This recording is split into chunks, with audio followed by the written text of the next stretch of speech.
Okay, we're going to turn down Lighthouse Road here and go to the museum. We're heading to the museum first. Now you're on Cape Canaveral. We left Kennedy Space Center. If you look in your book, let me show you the difference so you'll know. Just look underneath your cover page right here, folks. You left right there. You see where that says Visitor Center? That's on Kennedy Space. This is Kennedy Space Center right here. 140,000 acres right there. You're now over here. This is Cape Canaveral. 17,000 acres called Cape Canaveral. It's also called Cape Kennedy. But we don't call it Cape Kennedy anymore. We call it Cape Canaveral. But Cape Kennedy and Kennedy Space Center are two different areas. You're now on Cape Canaveral. So you'll know that. Okay. And over here on the left, if I told you what this building is, they'd kill me. Wouldn't they, sir? They would hang me from the rooftops. But they wouldn't hurt you, though. They hurt me. Folks, this building stores satellites. Once they shut the doors, if there's a tsunami that comes in here or a hurricane with a lot of water, it's perfectly dry. It's perfectly seal-proof. So the satellites will not be ruined. That's what that is. I can't tell you more than that. Oh, look, the rat in spacesuit. Did you see that rat in spacesuit? They call them armadillos in Texas. But folks, remember Spirit and Opportunity that are now sitting on Mars. That's where they will launch, right here. Pad 17A, 17B. These are the Delta II pads, folks. Remember I told you about the Delta IIs?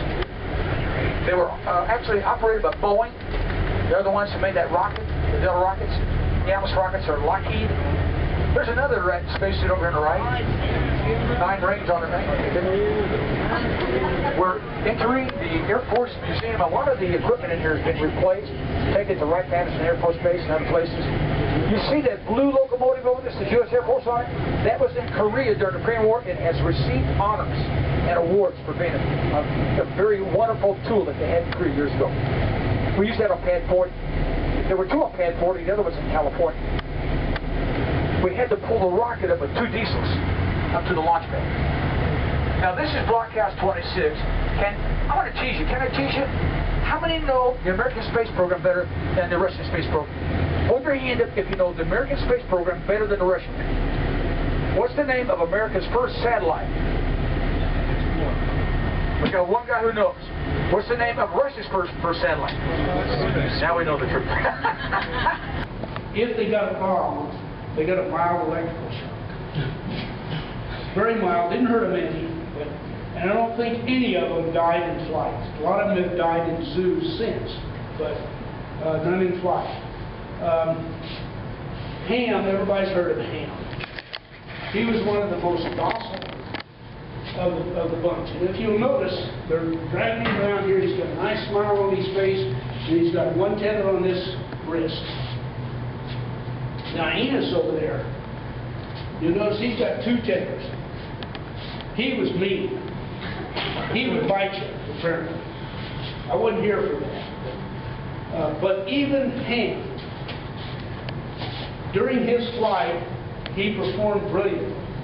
And he was very easy to put in and very easy to train and easy to take out. But once they took him out of it, they could not get him back in. Never again, he said.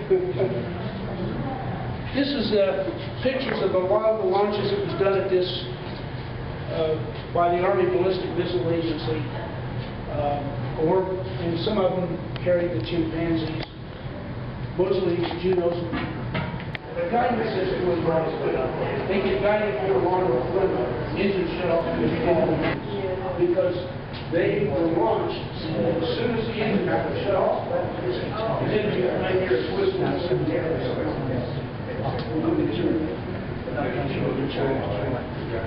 Yes, like the Jenkins. In other words, when I call a baseball, how accurate can I call a baseball?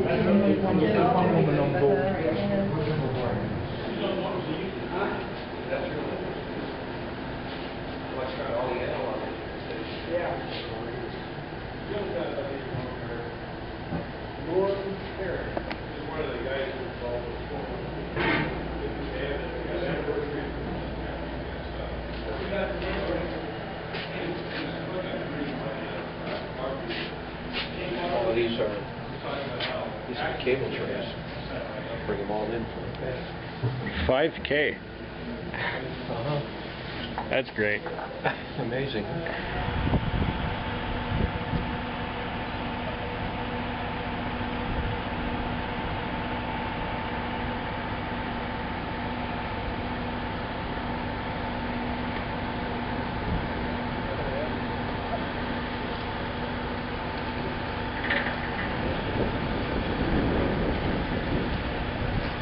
This here is the Air Force part for unmanned launches.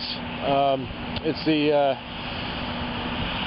Cape Canaveral, not to be confused with Kennedy Space Center. And they have a museum of all the memorabilia and models of all the planes, not planes, but missiles and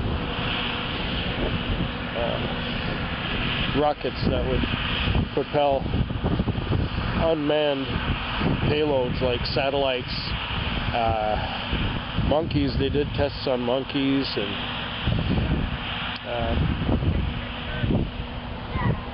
weather equipment, what have you. I don't know what I'm talking about. I'm just enjoying the sunshine out here. I got a cold, yeah, it's terrible.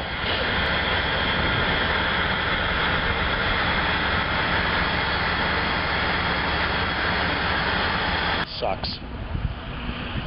Hopefully I'll get better in a day or two. It seems to be clearing up just a tad. Yeah, cool stuff.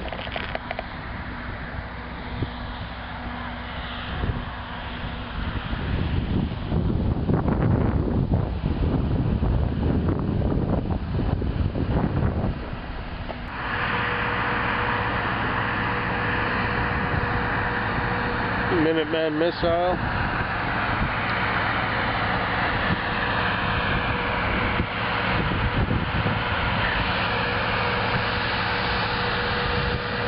Over here's the blockhouse. There's our bus. I better get going. Fehquig. Fehquig. Fehquig. Fehquig. Fehquig. Fehquig.